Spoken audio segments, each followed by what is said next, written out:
We will discuss in about 15 minutes if a Jimmy Butler trade would even fix anything that is going wrong with the Phoenix Suns right now. That in 15 minutes, but right now back into the Cardinals, who ended their season yesterday. It was an 8-9 campaign. They ended their year with their best offensive output of the season, dropping 47 points at home against divisional rival, the San Francisco 49ers. Ended the year with 6 home wins, the most they've had since, I believe it is 2015, the last time they had 6 home wins in a season. They already had 5 home wins going into the game yesterday. They hadn't done that since 2017. So Jonathan Gannon potentially trying to turn State Farm Stadium into a home field advantage for the Cardinals. A 6-3 record at home this year would go a long way towards establishing that for next season. We know they're going to run it back. Jonathan Gannon's not going anywhere. The OC and DC, unless they get gigs someplace else as head coaches, they're not going anywhere. Although the Bears put in a request to interview Drew Petzing for their open head coaching gig there in Chicago. So he will go interview for that. You can't block guys from interviewing for promotions. You can block them from interviewing for lateral moves. And so as long as the Bears are searching for a head coach and they put in that request for Petzing as a head coaching candidate, the Cardinals can't block that, so he will interview for the Bears head coaching gig. We told you he's a name to keep an eye on. Maybe not necessarily for this cycle, although we might get some interviews. But next year, if the offense continues to have a good year, I think they were middle of the road, 12th or 13th in some of the major statistics that you look for on offense at the end of the season. And if they have another good year, if they take a step forward and maybe they're a playoff team, they win double-digit games, they maybe win the division, yeah, the coordinators are always going to be a hot commodity, and Drew Petzing certainly would put his name at the top of that list. So we know that in barring a head coaching hire of Rallis or Petzing, they're going to run this back. They are going to have the same coaches and the same coaching staff mainly across the board. There are 2 coordinators and a head coach that they had a year ago. So that's going to remain unchanged.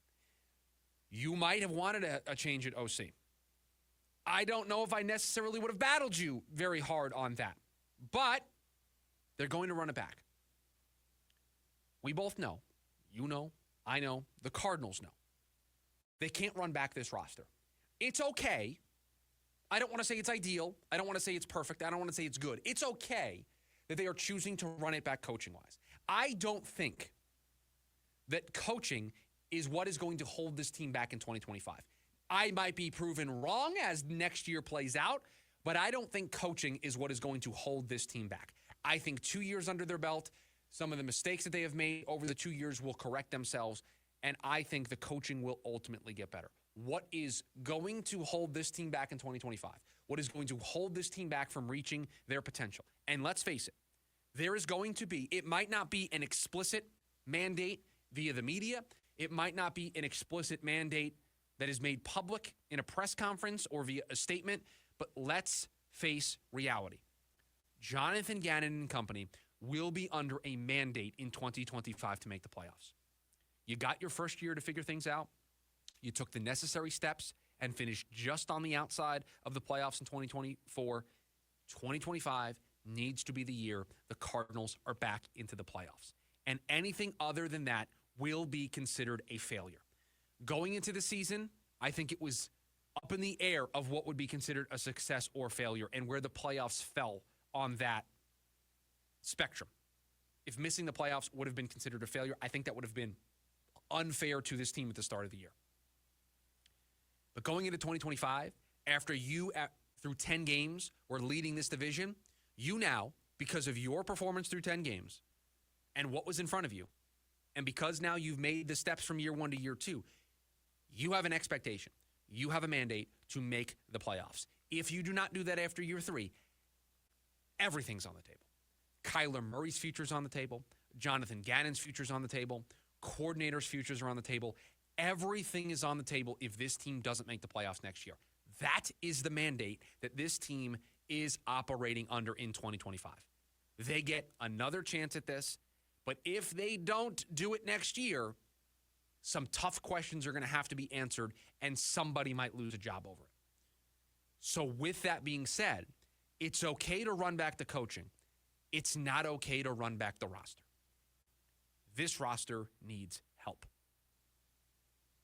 This roster might need a starting right tackle. This roster might need some depth along the interior of the offensive line.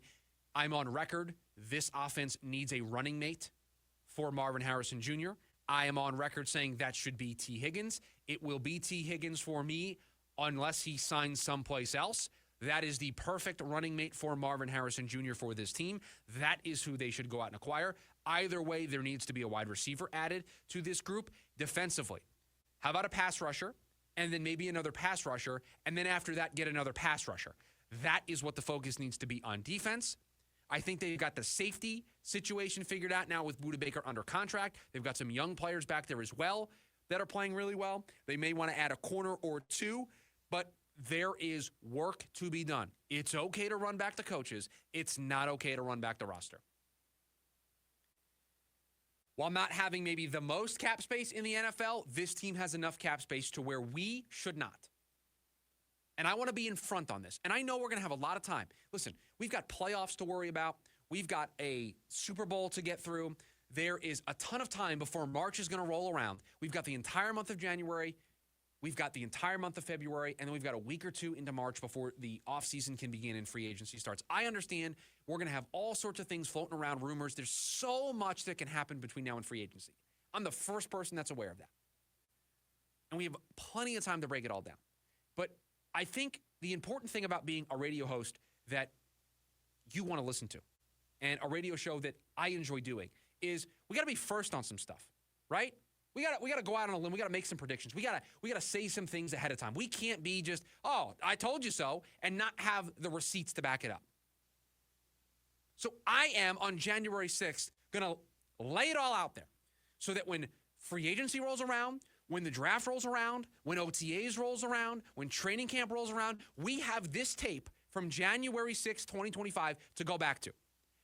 There is zero, and I mean zero excuse for us to get to training camp, for us to get to the preseason, and for the Arizona Cardinals to have major holes on their roster. It would be completely unacceptable. It would be organizational malpractice, and it would be a disaster for this team to get to training camp and there be a major hole that we are still discussing. If we get to training camp and this team still needs another wide receiver, if this team still needs some more pass rush help, if this team still is looking for an offensive lineman, if we get to that point and we are looking at this team and we are trying to predict what they're going to do in 2025 and we say, "I'm not so sure about X, Y, or Z," then they have failed. Then Monty Ossenfort failed in his job. They have the cap space. They have the draft capital. They have everything that they need to fill the spots on this roster that need to be filled. Organizational malpractice for us to get to that point. And so it's okay to run back the coaches. It is not okay to run back this roster, and there is zero excuse for why this roster in 2025 can't be the best roster that Monty Ossenfort has put together and the best roster that Jonathan Gannon has as a head coach. That is the bare minimum that this team needs to accomplish. There is zero excuse, zero reason why it shouldn't be the case. When we get to week one, this should be the best roster that Monty Ossenfort has put together, and it should be the best team that Jonathan Gannon has had to coach since becoming the head coach of the Arizona Cardinals. Anything less than that is completely unacceptable. So those are the changes that need to be made. That is where they need to set their focus when March rolls around and free agency rolls around. And trust me, we are going to spend a lot of time previewing all the different positions that they need and what matches there could be in free agency or even trades. I mean, Tyreek Hill potentially might want out of Miami. If that's the case, Arizona might be in the mix of that as well. That's something for us to keep an eye on here on this show as well.